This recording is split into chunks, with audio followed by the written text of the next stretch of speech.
Ó, o Eric Brasil mandou aqui, ó. Pastor, recentemente, um ex-agente da inteligência americana declarou que os Estados Unidos possuem corpos e naves aliens. Como a igreja vê isso? Deus criou os aliens? Cara, isso é uma parada interessante mesmo. Porque vamos dizer que acontece o Independence Day. Tu viu esse filme, né? Ixi, todo mundo viu esse filme. Todo né? mundo viu. Guerra dos Mundos. Eu acho que também. Existe a possibilidade das religiões entrarem em colapso. Eu acho que um Deus que é tão grande, não é impossível que ele tenha criado outros povos. Não vejo problema algum. A Bíblia não fala de todos os temas. A Bíblia fala daquilo que Deus quis revelar ao homem. A Bíblia não fala de ciência, a Bíblia não fala de uma série de coisas. Se ele quisesse se revelar, ele teria revelado. Mas eu não acho. Tem gente que fala, não existe alienígena. Eu não vejo onde na Bíblia está dizendo que isso é impossível. A Bíblia fala de outros seres, fala de anjos, de querubins, de serafins, de arcanjos. A Bíblia fala de seres espirituais. E quem disse que não pode ter? Eu não tenho certeza absoluta. Gostei, cara. Não é? Gostei. Eu gosto das pessoas que não têm certeza absoluta. Porque eu tenho certeza do que está na Bíblia. Do que não está, eu posso pensar. Não sei. Vamos lá. Deus criou os aliens, cara? Se existem, claro que foi Deus que criou. Ele criou todas as coisas. Tá. O Rapid Rodrigo mandou aqui, ó. Boa noite, pastor. A mesma coisa, na verdade. Ó, na quinta, nos Estados Unidos, rolou um congresso sobre os OVNIs. Um dos 3 denunciantes confirmou que seres não humanos estão na Terra e que existem seres benevolentes e seres malignos. Também já foi dito que esses seres podem ser extradimensionais. Seriam eles os anjos? Isso aqui é muito maluco, né? Porque se tem uns caras falando que se de fato existem seres que não somos nós, não são os naturais da Terra, vivendo entre nós, eles são extradimensionais, se manifestam de formas diferentes, então podem ser anjos e demônios. De anjos e demônios. Claro, eu creio em várias dimensões. O mundo espiritual, a Bíblia fala de terceiro céu. O primeiro céu é o firmamento, é o que você vê. O segundo céu é onde estão os principados e potestades, os demônios. Eu nunca entendi legal por que chama de principados e potestades. Eu vou te explicar, isso é o grego também. A palavra principado é arquês. A palavra arquê significa tanto os primeiros quanto os primeiros em tamanho. Por exemplo, o que é o arqui-inimigo? É o maior inimigo. É o maior.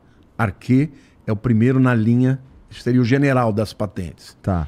O que é uma arqueologia? Estudo das coisas antigas primeiras.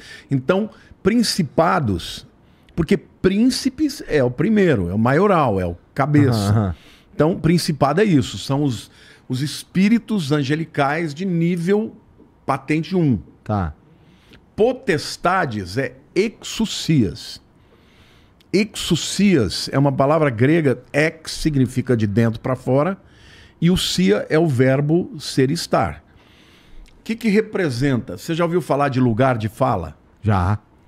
O que é lugar de fala? Eu falar a partir de uma experiência que eu tive. Você fala de uma coisa que você vive. É diferente de um cara que está falando de uma coisa que ele nunca viveu. A potestade é mais ou menos isso. São seres que têm uma autoridade muito grande em determinados setores. A Bíblia fala, por exemplo, das potestades que atuam no ar.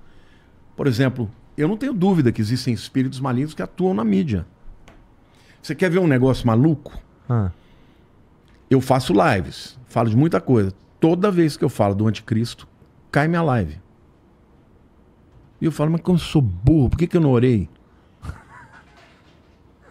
O meu povo que me segue, até hoje estava demorando um pouquinho para começar, Eu falei, eu vou avisar porque meu povo é ansioso, né? Eu entrei no Instagram, uma pessoa falou assim, nossa, pastor, que benção, achei que já era o inimigo impedido. Verdade, porque eles já viram acontecer. Será que quando falhou a nossa mesa de som foi porque tu falou do anticristo? Pode ser, pode ser. Mas é verdade, cara, acontece. Você sabe que... Não acontece toda hora isso não, hein, cara?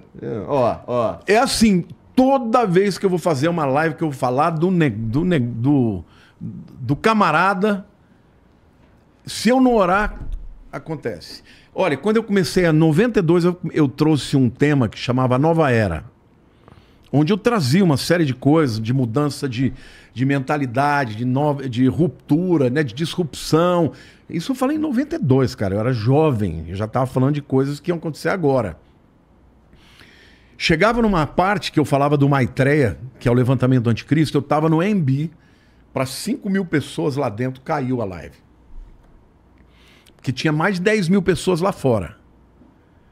Aí a gente ouviu, eu senti um poder assim na minha mente que eu quase caí. Eu bati a mão, comecei a repreender. Em nome de Jesus, tira a mão desse cabo agora, volta agora. E a gente só ouviu o pessoal falar, ó. Depois disso, eu fui convidado, porque foi na época um boom, né? Dali eu saí, fui ter um programa de televisão na Record, porque estava lá o deputado De Velasco, que era da Universal, ficou impressionado, falou, vou te levar para a Record. Bom, eu sei que eu comecei a viajar ao Brasil falando dessas coisas. Em todo lugar que eu ia, quando chegava no ponto que eu falava do Maitreya, acontecia alguma coisa. Aí eu até avisava para a turma, olha, quando chegar num determinado momento, pode ser que aconteça isso. Em Londrina, o cara que estava lá fazendo o equipamento, porque eu não levava nada, eu só pedia que eles levassem, eu ia lá e falava. O cara falou, não, meu equipamento é de ponta, nunca cai. Eu falei, então, mas fica esperto que pode acontecer nesse trecho. E quando chegou, caiu. Chegou no fim, o cara veio chorando. Como é assim? Me explica, o que é isso? Pra você ter uma ideia, eu tinha um programa nos Estados Unidos, eu fazia a gravação para a TV Record, que o meu programa era de sábado de manhã. Só que como era muito caro gravar aqui, eu gravava lá. Eu ia, cada 3 meses, gravava 13 programas. Eu ia num canal de televisão, o cara me cedia o estúdio, tinha um piano de cauda, eu começava tocando. Era um barato, uma coisa de primeiro mundo. Eu pregava, quando eu terminava eu saía com a fita. O cara fazia edição na hora. Era tecnologia de ponta. O dia que eu fui falar sobre esse tema, eu falei pro cara, eu falei, olha, se acontecer alguma coisa, é por causa disso. O cara, o técnico, olhou para mim e falou assim, esse cara tá doido, né? Você acredita que travou o negócio e não tinha ninguém que fizesse funcionar? Eu fiquei umas 2 horas esperando o cara tentar resolver e nada. Aí ele me chamou e falou, não sei, já fiz de tudo, não sei o que pode acontecer. Eu falei, você deixa eu orar? Ele falou, eu botei a mão e falei, Deus, isso aqui é para tua glória. Se tem algum demônio aqui, toca agora e tira agora. Voltou tudo na hora. Então o mundo espiritual, cara, não é brincadeira. É real, eles existem. Agora, estão numa outra dimensão. O fato de não serem matéria, estar em uma outra dimensão, não significa que não sejam reais. Existam. Então, eu acho que a gente não pode querer ter resposta para tudo quando a Bíblia não te diz. Eu não tenho resposta para tudo. Tem até coisas que estão na Bíblia que eu sei que aquilo é verdade, mas eu falo, não entendi. Se um dia eu chegar na tua presença, eu vou perguntar. Eu não tenho resposta para tudo. Então, o que eu não tenho, eu não respondo. Entendi. Ó, o Tonho Robert mandou aqui, ó. Se a Terra só tem cerca de 7.000 anos, como muitos religiosos afirmam, como explicar a existência dos dinossauros e depois sua extinção? Tu também acha que a Terra tem por volta de 7.000 anos? Não tenho certeza. Não tenho certeza pelo seguinte, eu vou te explicar biblicamente.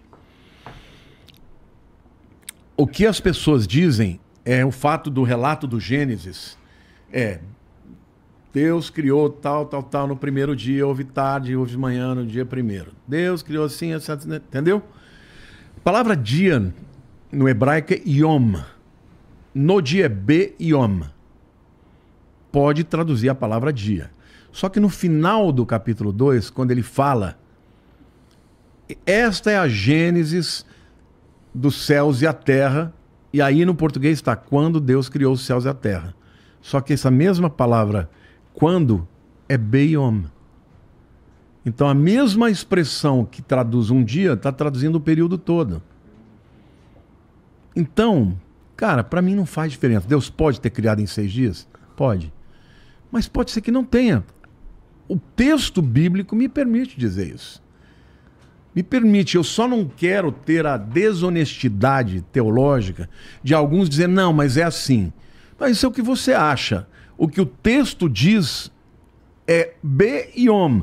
Beyom traduz um dia? Traduz, mas traduz um período muito maior. Está traduzindo o período todo. Então, para que eu vou ficar, sabe, dogmatizando o que a Bíblia não está falando? Então, se chegar lá no céu, Deus falou, não, foi em 6 dias. Bom, que bom, Senhor. Você podia ter criado tudo de uma vez só. Agora, eu não vou discutir em função disso, cara. Eu vou falar aquilo que para mim é o fundamental. Na Bíblia, acho que em Apocalipse diz que pouco antes do juízo final, vou chamar assim, haverá um tempo de paz mundial, de bonança, de tranquilidade, ou seja, é pra gente evitar a paz? Não. Boa pergunta, muito boa pergunta. Tem isso mesmo lá, tem isso mesmo. O que tem é o seguinte, que ele vai propor uma paz mundial. E todos nós devemos pregar a paz. Jesus diz, a minha paz vos dou. Esse é o rei da paz. Bem-aventurados os pacificadores. A nossa mensagem tem que ser de paz. Então a gente sempre tem que propor... Ele é o príncipe da paz. Ele é o príncipe da paz. E se eu estou falando em nome dele, eu tenho que ser pacificador, né? Jesus disse, bem-aventurados os pacificadores, né? A gente não pode ficar provocando guerra, ao contrário, nós temos que promover sempre a paz. Só que tem a falsa paz. Qual é a falsa paz? É a paz que ela vai ser, num primeiro momento, a ausência de um conflito. Eu acho que esse acordo de paz que vai dar o início à grande tribulação, porque em Daniel capítulo 9 diz que o anticristo ele vai iniciar o seu reinado com um acordo de paz com muita gente. Só que o acordo de paz dele vai ser o seguinte, o que é que prejudica a paz? Religião prejudica a paz. Então nós vamos ter que acabar com religião, porque religião é um preconceito que você tem com o outro. Então nós vamos ter uma religião que seja sincrética, que tem um pouco de todos, mas você não vai ter liberdade de manter a sua fé do jeito que é. Entendeu? Outra coisa, é uma paz, porém vocês vão ter que se submeter a mim. Porque é isso que o livro de Apocalipse fala. E nessa hora, quem não se submeter, ele vai matar. E aí já dizia o grande filósofo Falcão do Rapa que paz sem voz não é paz, é medo. É isso aí. E vai ter muita gente. Agora, quando você está dentro de um sistema onde você não tem para onde fugir, eu sou totalmente favorável à tecnologia, eu uso tecnologia. Eu acho esse negócio de celular, eu acho maravilhoso. Eu me lembro que a primeira vez que eu fui no Epcot Center, em 1993, janeiro de 93, eu entrei naquela bola lá, que é o Earthship, como é que é? Spaceship Earth, é a espaçonave Terra, né? Eu já vi, mas nunca fui. Você entra num carrinho, ele vai passando a evolução da humanidade. Quando chegou no futuro, tinha uma menina nos Estados Unidos, num tablet, conversando com uma menina no Japão, assim, vendo uma outra. Eu falei, isso é uma palhaçada, isso não vai acontecer nunca. Cara, eu sou já mais velho, eu vi o nascimento do computador, do celular. Nós estamos vivendo num tempo onde a multiplicação exponencial do conhecimento é bíblico, inclusive. A Bíblia diz que no final dos tempos, as pessoas correriam de um lado para o outro e o saber se multiplicará. É o que está acontecendo hoje. Então, muitas dessas tecnologias são maravilhosas. São maravilhosas, porque elas têm benefícios. Mas o problema, por exemplo, eu num livro que eu escrevi, o Apocalipse, a maior profecia do mundo, eu estudei muito numa universidade, fiz cursos livres, né? Que chama Singularity. É uma universidade só de grandes cientistas que falam de evolução, de como que o mundo vai ficar, e eles assim antecipam muito. Lá eu li a respeito de um tipo de tratamento para depressão com eletrodos com ímãs. E lá eu li que a coisa era muito boa. Mas tinha no artigo, um artigo que eu até botei no meu livro, que algumas pessoas falaram que melhoraram da depressão, mas por outro lado elas começaram a questionar os princípios de fé que eles tinham. E na época eu tinha um amigo muito querido da minha igreja que tinha depressão. Uma depressão profunda, que nenhum remédio conseguia tratar. E eu me lembro que a esposa dele, eles eram muito próximos da gente, falou assim pra mim: você acha que eu devia fazer? Eu falei: eu acho. Porque ele tá tão mal.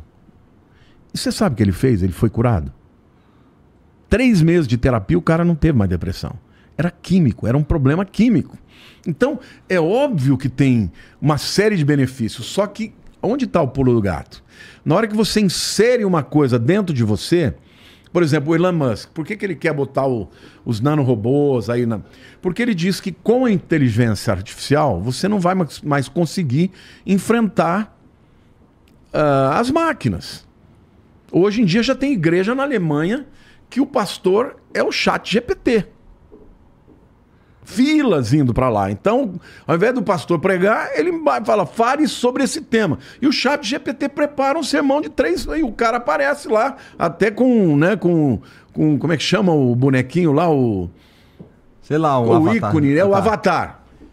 Então, assim, as pessoas... Ou seja, tem um lado bom? Tem, pô, mas vamos lá. Aí, você que tá assistindo esse vídeo aqui no Talk Flow, dá pra você virar membro, cara, do Flow agora. É um botãozinho do lado do botão de se inscrever. A gente faz um programa semanal só pros membros. Olha. Então fique esperto aí. Se quiser virar membro, tá bem aqui do lado, é mó merreca, custa menos de R$8, irmão.